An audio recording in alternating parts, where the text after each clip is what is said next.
Cliffjumper and Mirage.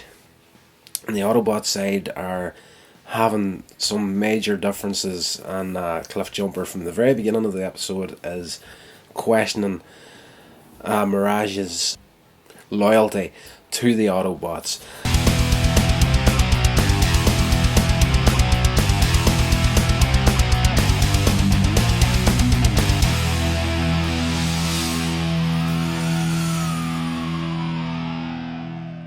Superstars, legends, welcome back to Here's Rodder's Reviews, the show that loves all things entertainment, shares that love with you. I am your host, Rodney Stewart. Transformers Season 2 again, this is Episode 5 entitled Traitor. Very, very good episode, this one. The Decepticons have stolen these power cell generators, and the Autobots are trying to help the humans reclaim these and get them back, because the humans are worried that, if they overload, they could devastate basically the entire planet. So the Autobots are in high alert to try and help the humans get these back. On top of that, Cliffjumper and Mirage and the Autobot side are having some major differences, and Cliffjumper from the very beginning of the episode is questioning Mirage's loyalty to the Autobots, and things aren't helped when Mirage decides to, at one point in the episode, try and turn the Decepticons and the Insecticons against each other. During a fight at the beginning, he rips the Decepticon insignia off the chest of, or off one of the wings of, I want to say Thundercracker, but I do believe it was Skywarp. And when he's back getting repairs, he's got this Decepticon insignia in his hand, and he comes up with the idea of trying to turn the Decepticons and the Insecticons against each other. The Decepticons paid off.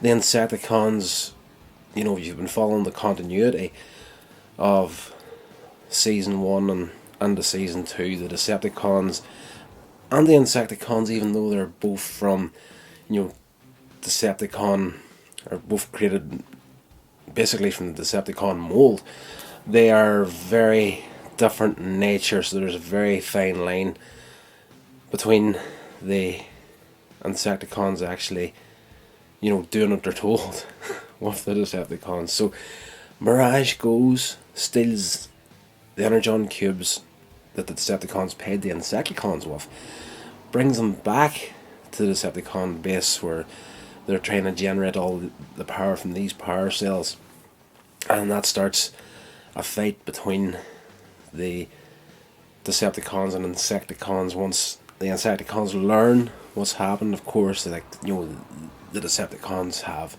double crossed us, let's go get them. So the fight starts there, and Mirage's case isn't helped when he is hit by one of Bombshell's, I want to say Bombshell, the three Insecticons are Bombshell kicked back. I can't recall which one it is. I do think it was Bombshell. He fires this dart kind of thing that, hits Mirage in the head, and it's like a mind control device, and Mirage actually does end up under mind control and fighting against the Autobots at one point in the episode. But Optimus Prime hasn't fallen for this here. He's like, Cliffjumper has been trying to make the case that Mirage is a traitor, we need to take him out, sort of thing, and Optimus Prime is like, what's important right now is we get these power cells back, get all that sorted.